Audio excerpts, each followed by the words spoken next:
thinks because you're a zombie, you don't know good coffee. Well, they're wrong. We have very active lifestyles. It's not all wandering the countryside aimlessly or scaring passing motorists. And we all love a good cup of joe. And there's only one brew that gets my seal of approval. Deadly Grounds coffee is my guilty pleasure. Bold, robust, delicious. It's coffee that can wake the dead. With over a dozen different roasts and flavors, Deadly Grounds can satisfy the most finicky of coffee addicts. The aroma is so intoxicating. It brings all of my neighbors out of the woodwork. Deadly Grounds coffee. Coffee to die for and zombie approved. It's good to get a little deadly.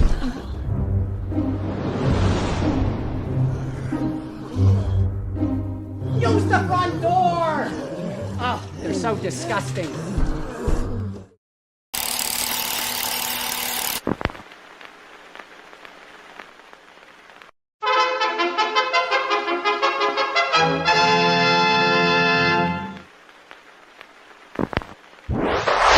Persons under 18 will not be admitted.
Hey, happy Wednesday, everybody. You're watching Still Toking with. My name is Leo. I'm the monkey behind the keyboard here. We have an awesome show scheduled for you as always. And with us, Benjamin. How's it going, bud? Oh, it's going awesome. Awesome, dude. I'm super psyched about our guest tonight. I mean, season 4, we've had tons of amazing people on. But our guest tonight, I think we can say stands in a different crowd. Oh, hell yeah. Yeah. I get that. Jeffrey. I'm gonna leave it there. Yo. Yeah, I'm looking forward to tonight. I kind of grew up with this stuff because I'm old, but that's how it goes because you're all going to be there. Right. People are great history. People are going to say they grew up watching us. True that. Yeah, true that. So great history. What a legacy. And I'm glad that, somebody has taken and actually put it down on paper. So I'm going to introduce her. She's the granddaughter to Roy Rogers and Dale Evans. And she has just written a book, which I am so psyched to read. So let's welcome Julie ROGERS-Pomilia. See, I screwed it up. You did too. I did. We just went over this, Jeffrey. Yeah, we just I know, went over this. Listen, but listen. I Don't do make that me better send you than back to third anybody. grade. I Yeah, will send you back to third grade. you don't want me for a teacher. Oh, want to bet? Write the stories. You The don't want stories me you for a tell. student. Yeah, maybe that's the way I should phrase it. So, welcome to the show. Thank you for having me. Glad to Thank be you here. for being part of it. Yeah. I mean, Right. the granddaughter of the two most iconic Hollywood actors ever, I would say ever. Absolutely. I don't know. You might be stretching that one a little bit. No, I don't think so. I don't think Not so. too many married people that are, together in that sphere. Right. And It in the doesn't Western last. genre, I guess they were pretty well known in that genre. Yeah. I mean, I'm just blown away that you're here talking to us Well, thank you. about them. I know you just wrote a book, as Jeff mentioned. I believe it's called Your Heroes, My Grandparents. Yes, it is. Good guess. I forgot to write it down. Oh, good memory. Yeah. See, Jeff, I passed third grade. Barely. I've There you known go. you since third grade. Well, maybe not. Pretty close. But Pretty tell close. our viewers and our future viewers and future listeners just a little bit about why you wanted to write this book. Well, as you get older, and yeah, I hate to admit it, but I am getting older. You start to think about what you're leaving for the next generation behind, right? And especially the ones that are related to you, like your kids. So I have 3 sons that are grown, and they're very successful and very happy. And but I got to thinking, they know a little bit about Gigi and Grampy, which is what the great grandkids called them. But by the time they knew them, they were in, their lazy boy chairs, and they were crawling all over them. They didn't see them like I did, where they were out in their prime and they were, on shows and really popular and people following them and wanting their autograph and things like that. So I thought, I have some interesting take on how I grew up and some stories that I wanted to share with them. And so I thought, I'm going to make one of those mom books, for Christmas. And I'll just go get it bound at Kinko's, and it'll be like a little diary type thing. And I'll pass it on down to my kids. So every time I go out to a Western festival, people would say, "Oh, Julie, you have so many great stories. You need to write a book." And I'd say, well, actually, I am writing a book, but it's to my sons. And every single time I said that along the way, people would say, no, you need to broaden your audience and get it published, because we'd buy it because we want to hear those stories too. So I started taking it to heart after I heard about, 27, 28 people say that to me over the time, and so I did. And it's amazing the response that I've had, because people really like the stories, and it's easy to read because you don't have to read it cover to cover. It's 33 little separate stories of times that I remember with them, and they're very short, 3 to 4 pages. My husband's happy about that, and lots of pictures, because he doesn't like to, he was an English major, but he doesn't like to read, right? So I don't know, I can't figure that one out. But anyhow, so it was just very easy once I just started putting all those stories together. Now I have a book. That's awesome. Awesome. So what I got out of that is your husband's an English major who likes picture books. Yeah. Well, he's also a baseball coach who likes picture books, and a good horseman. He taught me how to ride, which is really funny, because he said to me, wait a minute, wait. You're telling me that you don't know how to ride a horse? And I said, right. Yeah, but you rode Trigger. Well, yeah, but that's not like learning how to really be a good rider. He set us up on Trigger and walked us around and stuff. He said, so let me get this straight. I'm teaching Roy Rogers' granddaughter how to ride a horse. And I said, yes, you are. So now he has a story. Yeah. So that's how it went down. Wow. Now, did he do your editing, being an English major? No, because he puts too many exclamation points and too many capitals and too many, he's Italian Sicilian, so he's very dramatic. Easily excitable. Okay. Yeah, so I was like, no, but I had a lot of people, a lot of my friends around me say, here, read this, see if you find any mistakes. And it still gets through with mistakes because of different reasons and stuff. But overall, I'm happy. Awesome. Wow. So it's really, it's a book about your grandparents, but if I can say this correctly, it's really a memoir of you with your grandparents. Mm-hmm. It's through my eyes. Okay. But it has a lot of, what's kind of nice is it has a lot of their biographical, points of interest and trivia and part of their lives, kind of running through it. So it's not about me. It's about how I experienced them. Mm-hmm. Yeah, so I guess it is a little bit, but it's, for the most part, the focus is on them.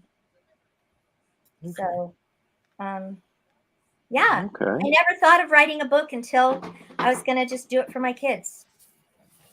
And it's actually, my aunt and uncle have written books, but this is the first grandchild that has written a book. Right.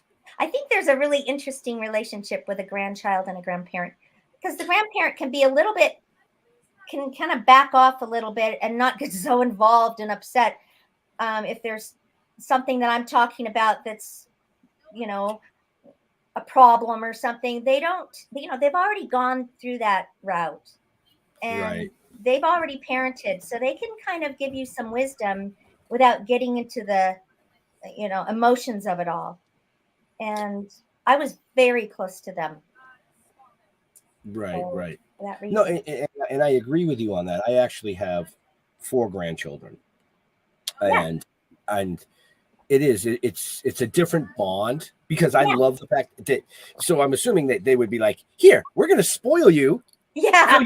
Fill you full of sugar, send you home. And then send you home. Yeah. Right. What's interesting is actually that my other grandparents really spoiled us more than my Roy and Dale grandparents. And Grandpa was really old school. You do your chores, you work for money, a dollar is important, and here's why, and this is why your work ethic is important, and all this stuff. And I think my other grandma kind of felt a little bit of competition, and she wanted to kind of give us a lot because she felt like, I don't know, she felt maybe not as good as my grandma was a pretty hard act to follow.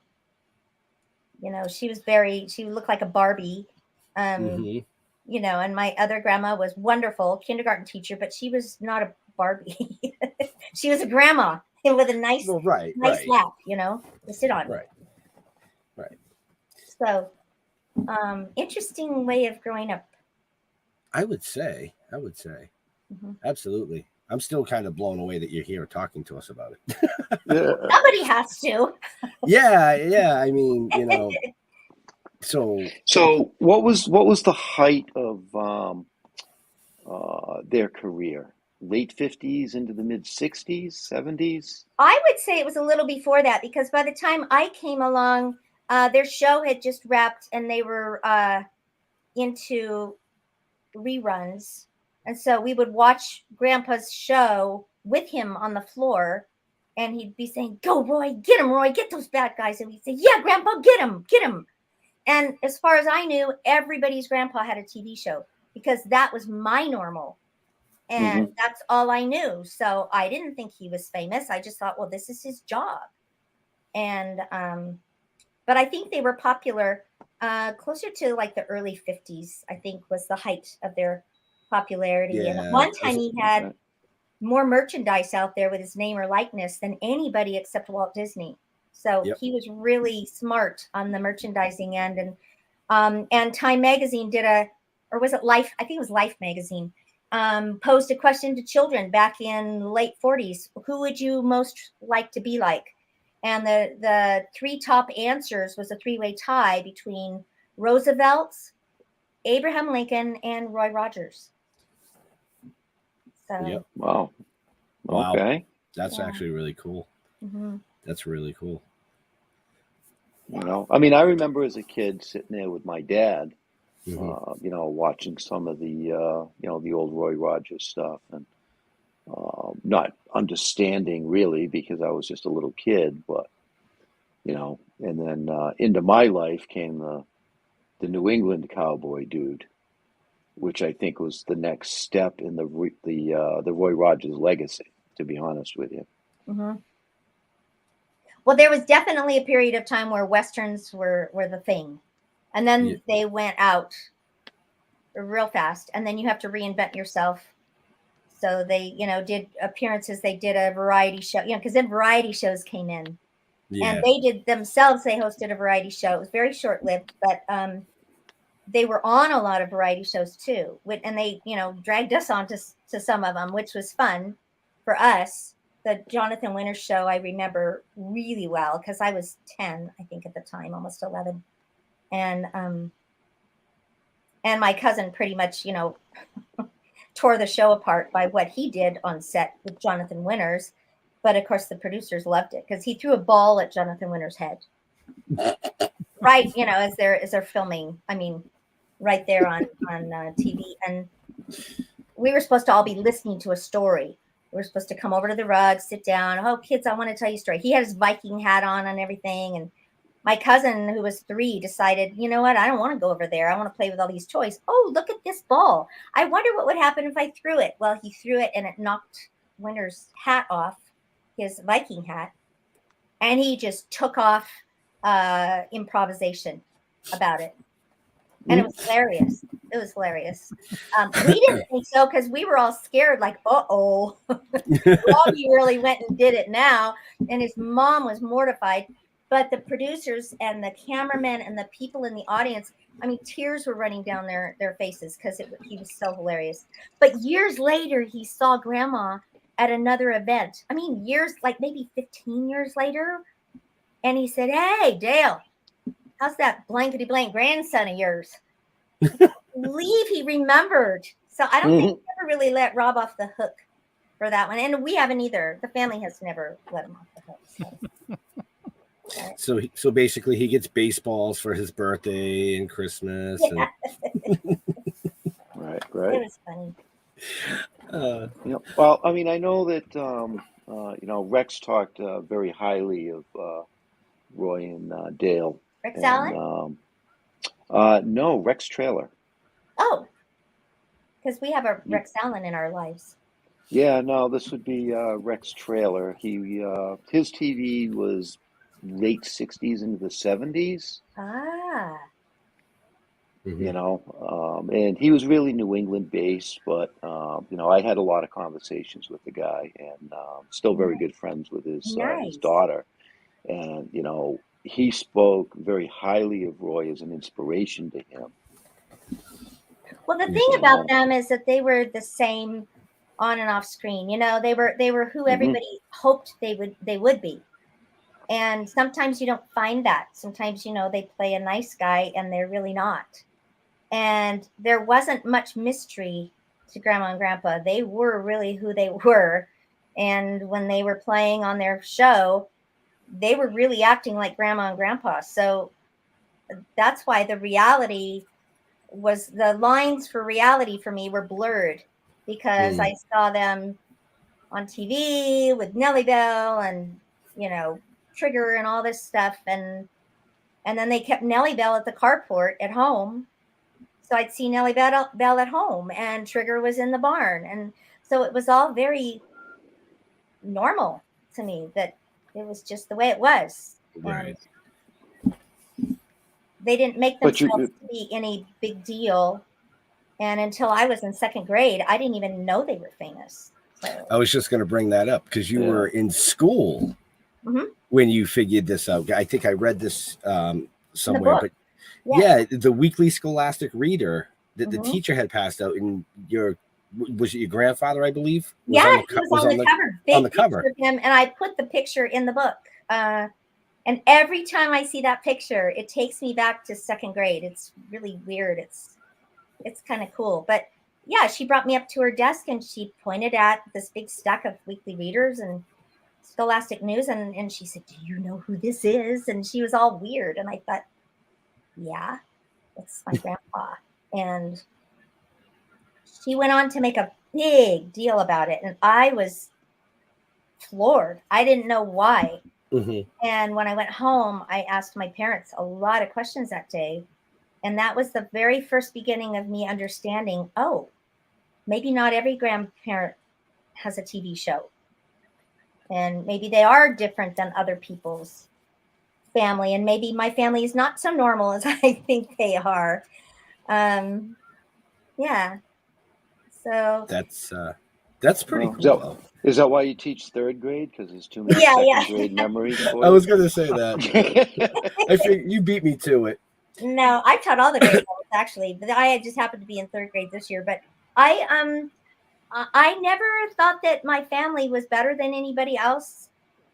And then it confused me because long about fifth or sixth grade, when girls kind of get into their little cliques and they get all catty and stuff. And I know because I've taught fifth and sixth grade girls.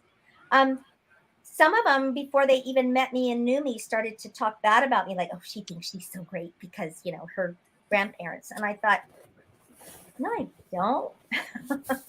Right? So I started hiding it for a while, not talking about, well, I never really talked much about it anyway, but I tried to kind of squelch rumors and try to play it close. And because I didn't want to be ostracized for that. It wasn't my Right. fault. I was born into this family. Meanwhile, it's also not my, not my doing that maybe people know me or my family.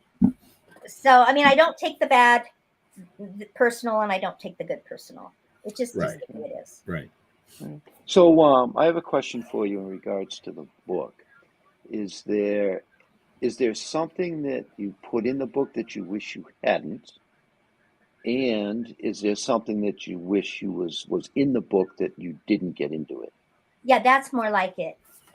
I wished I had just mentioned the fact that Grandpa was he was the one who started the NFL merchandising.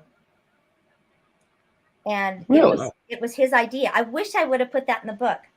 But I didn't. I don't know why. I just slipped my mind, I guess. A lot of other things going in there. But he started looking around as he was nearing the end of his movie career and thinking, like you do, like, how am I going to make money to live? He didn't live high, like in a mansion or anything. He was always kind of a cowboy at heart and lived a very simple life. But he was concerned about finances just like anybody else. And so he thought, merchandising has worked so well for me. I bet you anything with the sports teams on the rise and people are so behind their team. I bet you anything it would work really well for merchandising in sports. And he went to the baseball league first and they turned him down, said, "No, we're not interested." And then he went to NFL and they were very interested and started talking. So it was under his umbrella the first few years of NFL merchandising. But then his merchandise manager that Grandpa had jumped ship the next time it was up for renewal. And that was kind of a hard thing for him because he took the idea with him and just basically left Grandpa outside of that. And I'm reading this in the dentist office in a Time magazine, and I didn't know that. I was like in my 20s when I found that out. Nobody tells me anything in my family. Grandma wrote Happy Trails till I was 20. I was going to say that. Some guy on the radio. It's like, are you kidding me? So I didn't know that. I called my Uncle Dusty right away. Roy Rogers Jr. is my uncle. And I said, "Uncle Dusty, is this really true?" And he goes, "Yeah, it's kind of sore subject with Dad, but yeah, he was the start of the NFL Wow. merchandising." Wow. So I kind of wish I would have put that in there, but there's a lot in there. I mean, I brainstormed all the ideas that I could have, and actually some things that I had in there on the 15th or 16th edits, round of edits, I got those taken out. Just things that I worded that I didn't like, or maybe, saying something I didn't really want out there. I don't know. But it was just, it wasn't anything big. It was just little things here and there. But you're never done writing. I don't know if you guys have ever written. Actually, our novel is set to release May 30th. You have a novel coming out? Are you We joking? do. Yeah. No, you're not joking. No. Nice. Yeah, we have it. It's actually out for pre-order right now, but we're here to talk about your novel. Oh, and well. Leo, we can Yes, bring up sir. ours in a minute. Where can they find out more about our amazing guest? Well, if you check the show notes up above or down below, depending on where you're watching or listening to us, and you can find out all the information about the amazing Julie and her incredible grandparents. And we do have a few pictures here. Which one was the one that was in the book you were mentioning? That's in the book. I think those are all in the book. Okay. Oh, That's wow. awesome. You got the Muppets there, too. Yeah. That's Oh, awesome. Yep. Actually, I don't think those two are in the book, but so many of the PR pictures look so much alike. Well, that is the book. But, That is That is the book. So that's in the book. That is awesome. to our viewers and listeners, amazing stories that I think everybody should read. So, don't hesitate. The links are in the show notes. I mean, just one click, there's the book. You'll find it. Yeah. And I believe you said you were in the process of setting up a website. I am. It's info@julierogerspomilia.com. And I've got the domain and everything. I'm just building the website and having somebody help me with that. But my ultimate goal with that is to provide information if people have questions, trivia, little fun facts and stuff, and stories, different things about the rest of the family. But also, if they want to order a book, they'll be able to order it, and then I can sign it and send it directly to them. So Nice. I'm hoping to get that set up soon. Excellent. Yeah, that would be cool. Now, are you planning on doing any kind of tour? I with the am book? of sorts. This summer, I'm going back to Ohio, Cincinnati area, and I'm going to be doing a small tour back there, and then ending it with the Roy Rogers Festival in Portsmouth, Ohio, on the first week nice. of August. We always have a Roy Rogers Festival. And The guy's got his own festival? Really? yeah. I know. Well, you know what? He lived there. That was his boyhood home back in Portsmouth. He lived in the holler. I didn't even know what a holler was till I started going to this festival. And, he was a backwoods country boy. Yeah. And so when he went to Hollywood, he was not prepared for what Hollywood wanted to do to him. Right. At all. So, and he wasn't one to small talk. Terrible small talker, even to family. I used to make it a game when I called. If he happened to answer the phone, I'd look at my watch and see how long, if I could beat my time from the last time, how long it's going to be before he says, "Okay, well, I'll get Ma now." Because he wanted to get off the phone real fast. But, they wanted him to go to all these Hollywood parties. And he didn't want to go because he was uncomfortable. He didn't know what to say. So he finally said, "Well, can I bring a friend?" And they said, "Yeah, sure, fine, bring a friend." So he brought his hunting buddy, and they sat on the couch all night and talked about coon hunting. So the CEO said, "Yeah, never mind." That's great. No, that's great. I mean, you can't take the country out of the boy. Totally. Right. I mean, your grandparents were so far ahead of their time. Yeah. I think I read somewhere they adopted 5.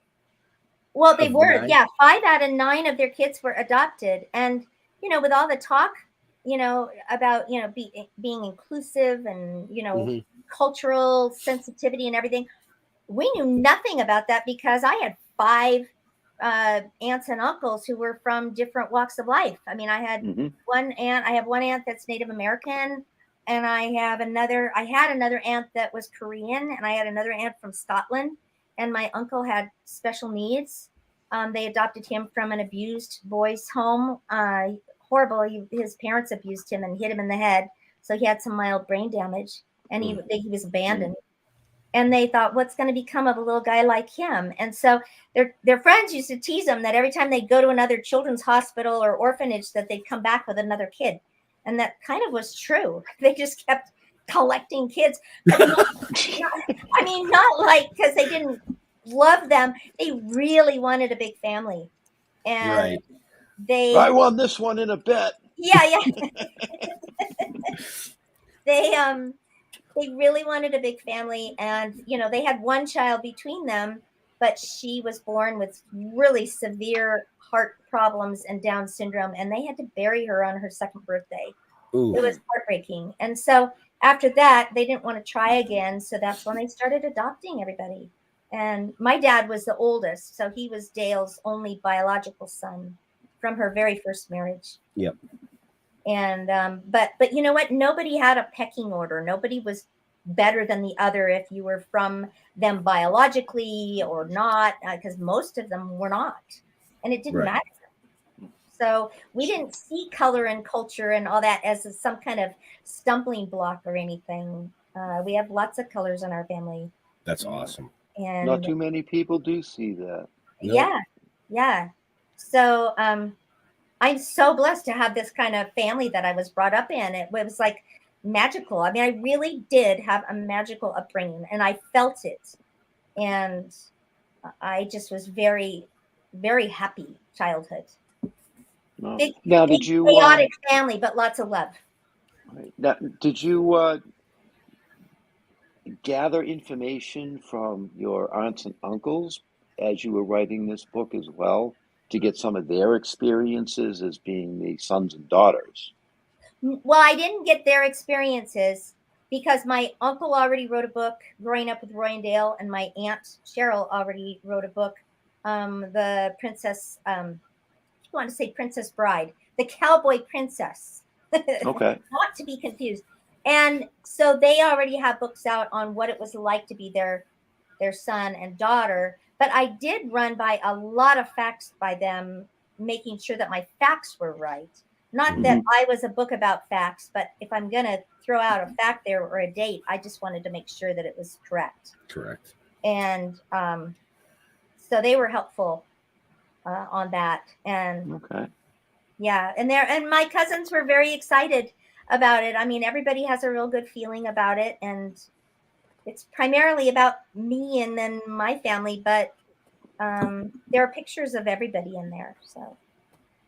So it's really, the book is really an autobiography about you. Well, sort of, but I don't think many people are interested in me because who am I? There are definitely stories that always are centered around something that happened with them. So I don't talk about when I, did this or that and it was apart from them. It always has a reason coming back to, this was with grandma and grandpa, or, they're all stories about me and them. Right. Yeah.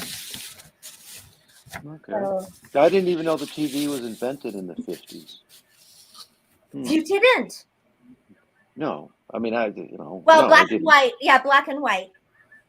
I didn't. Well, when I first started watching TV, it was black and white. So yeah. Yeah, me too. Yeah, our first color show that I watched was the Flintstones. Yeah, the Flintstones. I was so excited when we got our first color TV. That was pretty cool. So approximately 8,000 U.S. households had television sets in 1946. Really? 45.7 million had them by 1960. So it looks like the boom of TV happened in the 50s. Mm-hmm. Late 50s, yeah. Yeah. Okay. Yeah. When did color come in, Leo, since you're looking shit up? Yeah. Well, they also, Grandma and Grandpa started their show on radio, and then they kind of seamlessly just moved it to TV. Wow.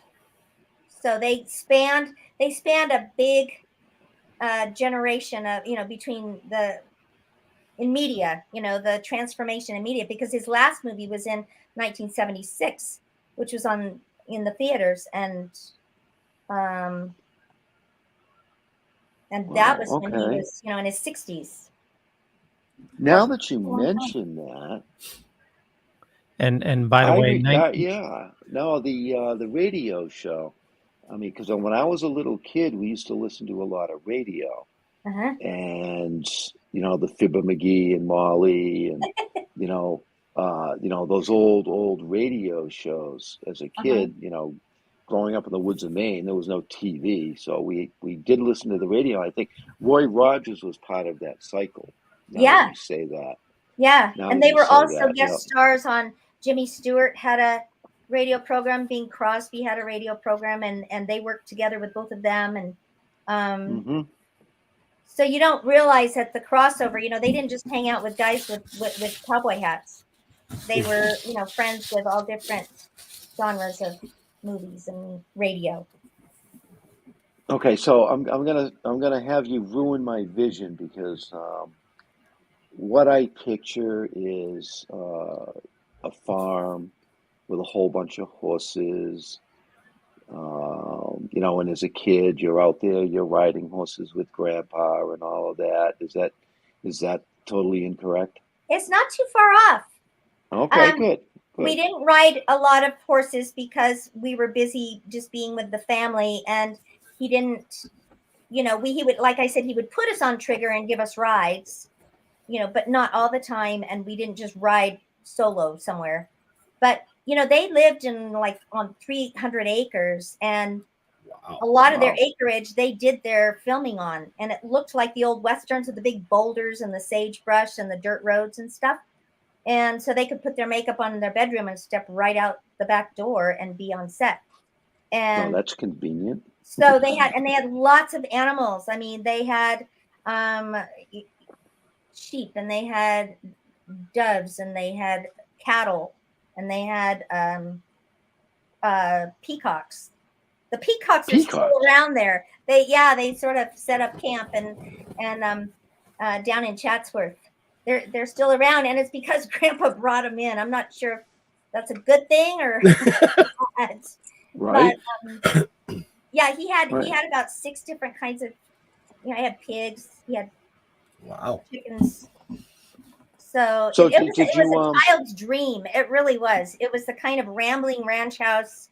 They had a pool. Grandpa would jump in with us and play chicken with us and Marco Polo. I mean, all the traditional kids games. Wow. Did you ever go cow tipping? No, I thought he only did that in Fresno or someplace like that. I've never done that. Did you not hear her say how her grandpa was? Yes. Well, Okay. I'm just saying, did you not hear me say that I was a terrible third grader? Yeah, that's true. Yes, That I is did. You know what? I filed that one back in my mind. I did. I have to say. So, Leo, you were going to say something a few minutes ago. What were you going to say? No, I was going to answer Jeff.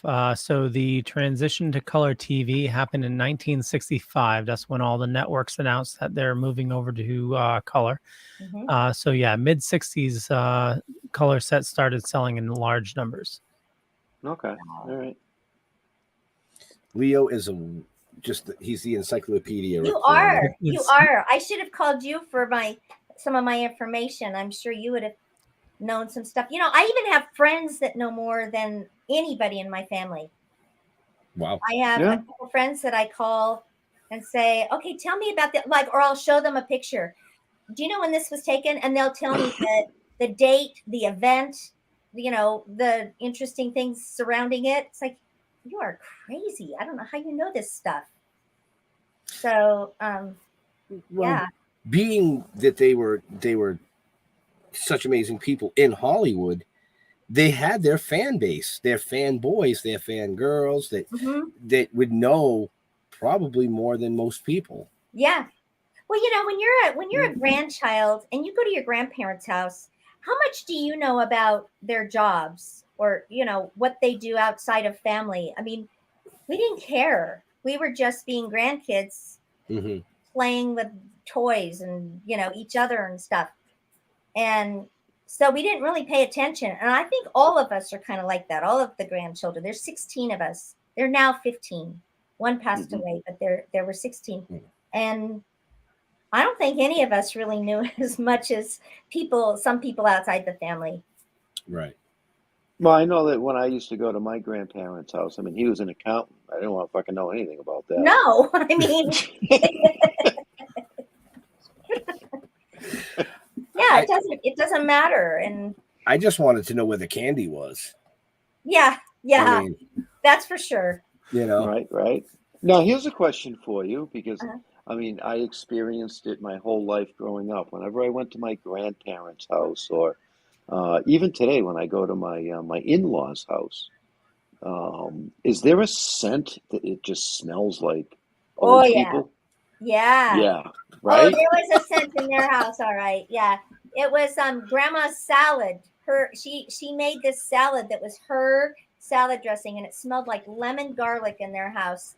And that's the only thing I liked of every Friday night when she would cook for the family. We'd go over for Friday night dinners, and I never understood why fish had to be on Friday.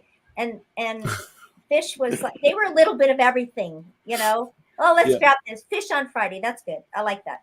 So, and then they would add whatever Grandpa had shot that week, like maybe badger or maybe elk or bear, and she'd like just mix it all up in this stew, this nasty stew, and I hated Nice. the stew. And we had stew every time we went over there. And so I survived my childhood on jello, rolls, and salad. And just, I mean, I didn't mind sitting in the kitchen. All of us little kids had to sit at the kitchen table. And I never got to sit at the big family table, the round one with the lazy Susan. And I didn't know who Susan was and why Grandma thought she was lazy, because she'd always call her Lazy Susan. It's like, who is Lazy Susan? And I was enthralled by Lazy Susan. But anyway, we didn't have Lazy Susan in the kitchen. We just were at the kitchen table.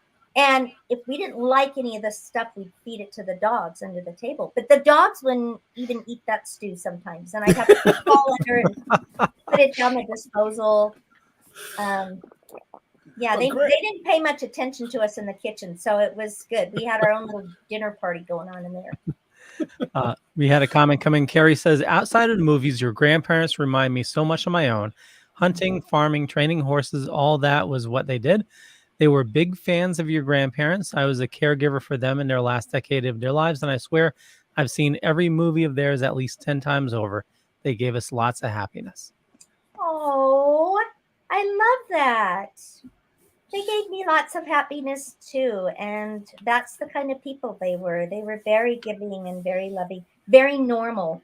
They were normal people with extraordinary jobs, you know. Right. And I bet they were a lot like your grandparents, whoever that was that wrote in. That was Carrie. Carrie.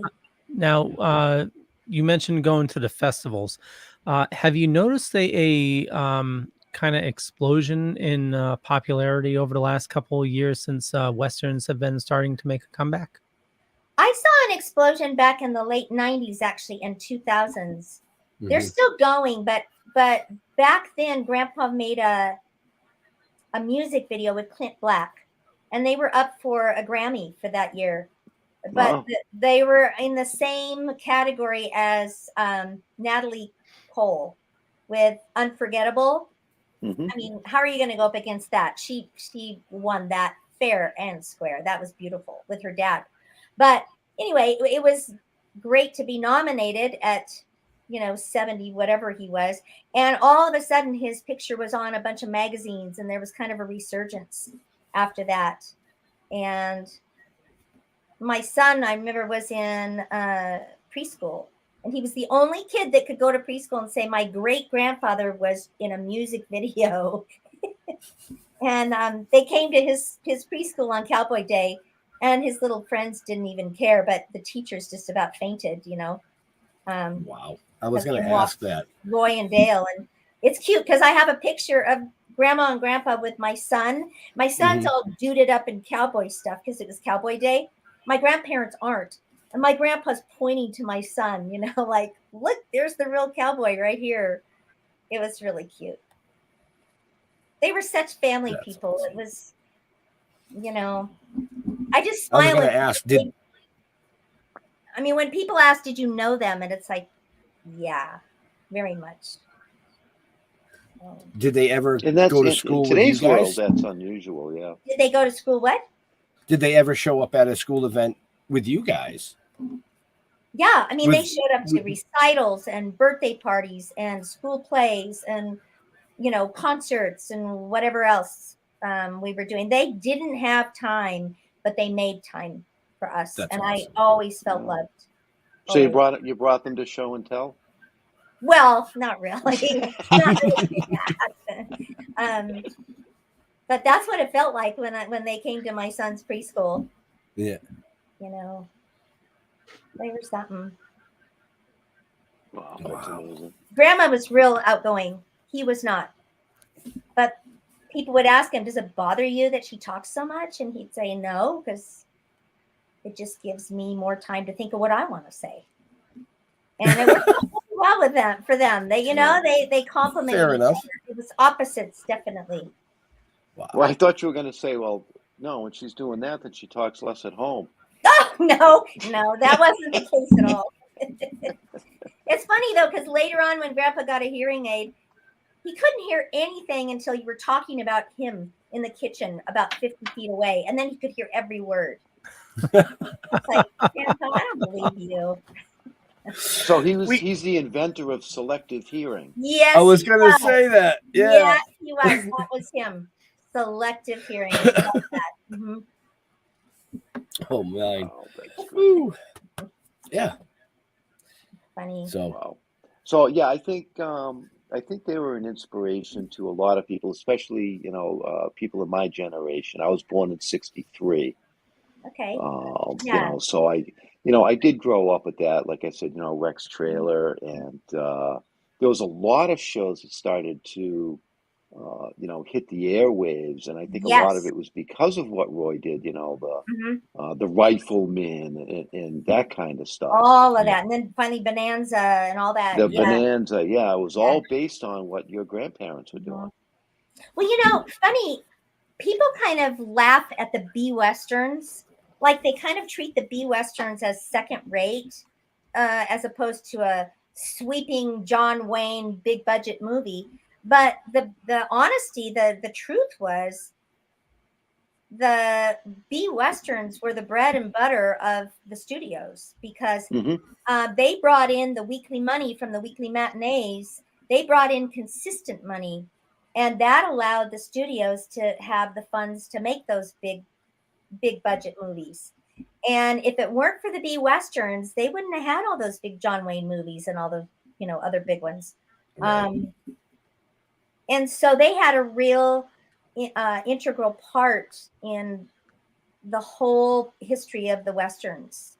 Wow. And something to be proud of, because B Westerns is like, yeah. But we rode one time in the Rose Parade with all the sons and daughters of the real West, like REEL, like the film cowboys. We rode in the Rose Parade, and there was like Kiki Epson with Buddy Epson's daughter. There was the John Wayne family. There was the son and grandson, and then there was Tom Rowan. We said, Tom, wasn't your dad on Laugh-In? How'd you get in this group? Apparently Dick Rowan made one spaghetti Western. We never let him live that down. He's since passed, but we gave him such a hard time. Oh, you got in here by the skin of your teeth. Your dad did one Western. He was so funny. He was such a good sport about it.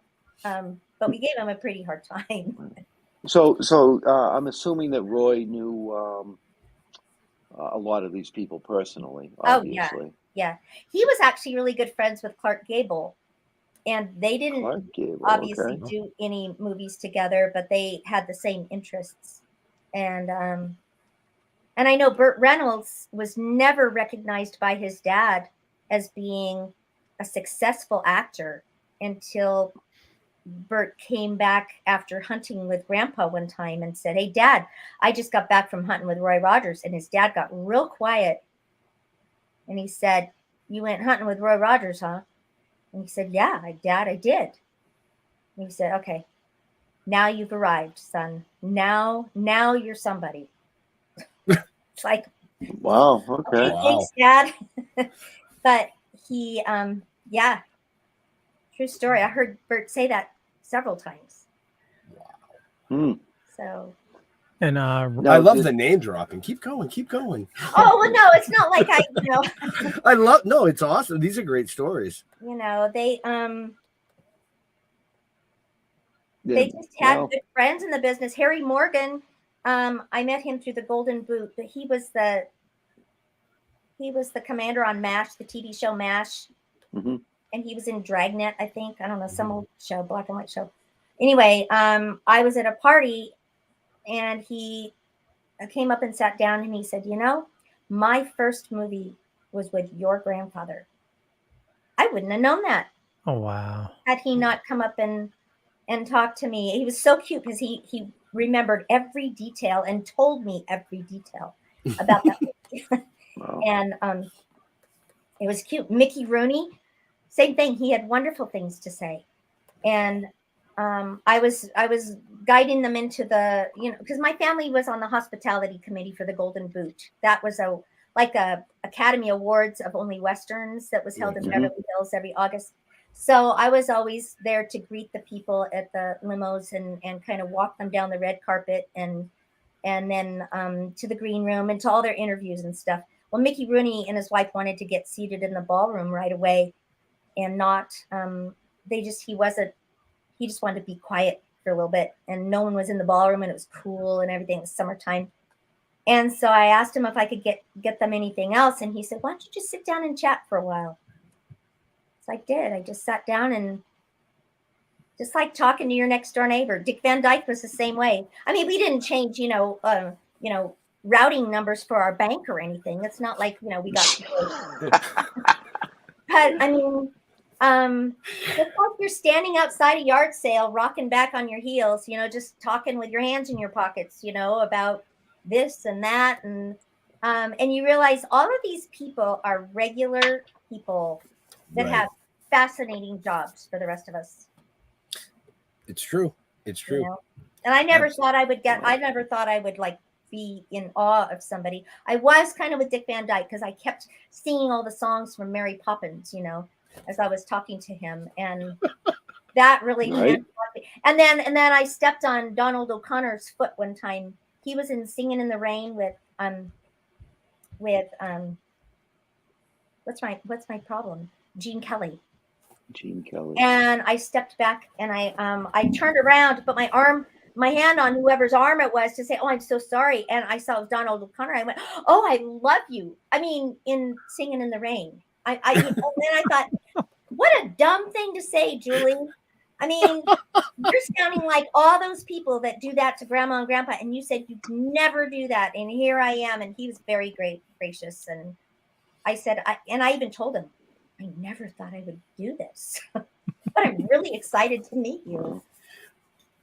Now, did Roy ever have the opportunity, or was it ever presented to be able to be in a film with John Wayne? Was he in a film with John Wayne? Was it ever presented that possibility would exist? Or was he? I don't even know. He was. His very first movie, he was starred with John Wayne. Very Oh, he first did. movie. Okay. It was called I did Dark not know that. Command, and he played the impetuous younger brother of now I can't remember the lady in it, but he did not play Roy Rogers. He wore a dark hat, and he wasn't the best of characters, which was really interesting. That was his first movie. Okay. It was with John Wayne. Was it Claire Trevor? Oh yes, very good. See, man behind the keyboard there. There you go. He's quick on the Google. I Hard. am. And yeah, so and they knew each other, and it's all kind of like a it's a So he was just they were just like everybody else's grandparents to you. yeah. Like just normal. I mean, you told us a little story before we went live about your grandfather's hat. Oh. That you haven't put away now, but tell our viewers that story so that they can kind of grasp the concept of how you grew up. They were just grandma and grandpa. They were Yeah, just they weren't grandma and special. grandpa. Yeah. You Yeah, know, and he gave my dad his hat, and my dad, he just had it for a while, but he gave it to me, so it got passed down to me, and so I had my grandpa's hat with me, and my sons, every time my 3 sons that I had, when they turned 6, I gave them a cowboy party just for fun, and so I had like different stations, bales of hay around the backyard, and on one of them it was like flipping the cards into the cowboy hat. And I used grandpa's hat for that. And I turned it upside down, and they were kids, 5, 6-year-olds were flipping cards into grandpa's hat. And my husband went, whoa, whoa, whoa, wait a minute, wait. Whose hat is this? I said, it's grandpa's. He goes, no, you are not having this at a 5, 6-year-old party where punch can be spilled or some kid gets sick on it or something. No, we're not doing this. Here, take my hat.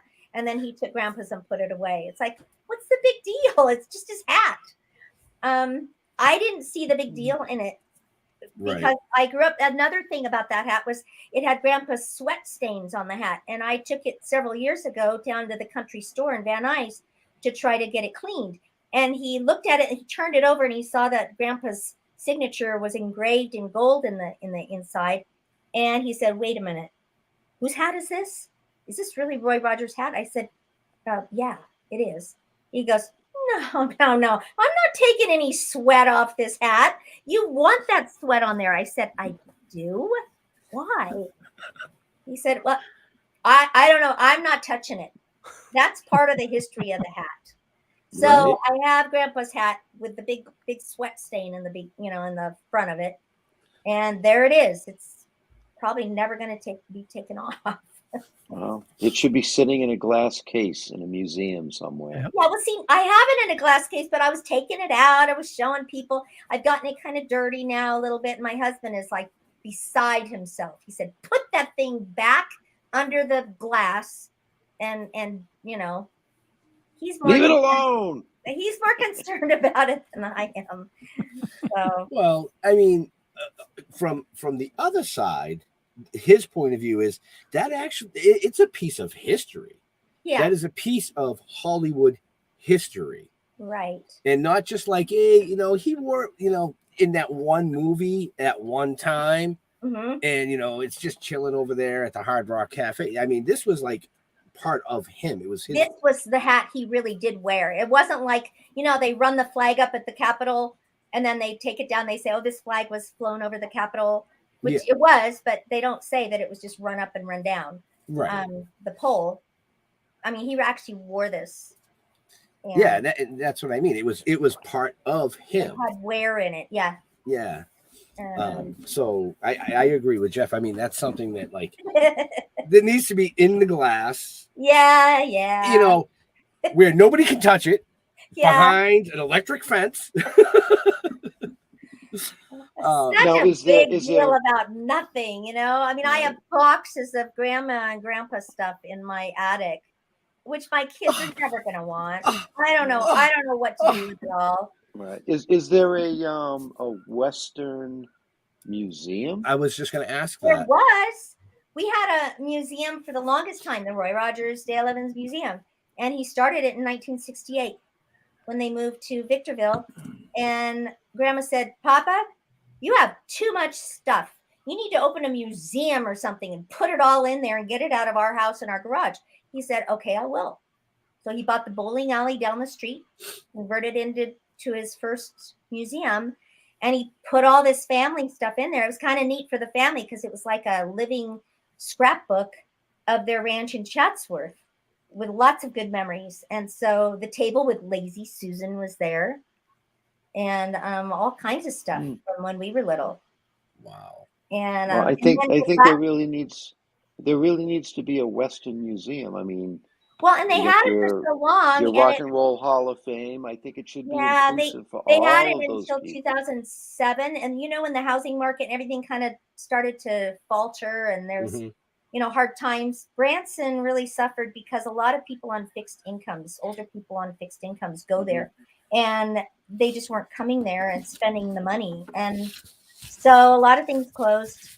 And it was cute because when we first moved into the neighborhood with our museum in Branson, the Osmonds came over with a pie and said, "Welcome to the neighborhood." It was so homey. I mean, like, oh, this is so sweet. Thank you.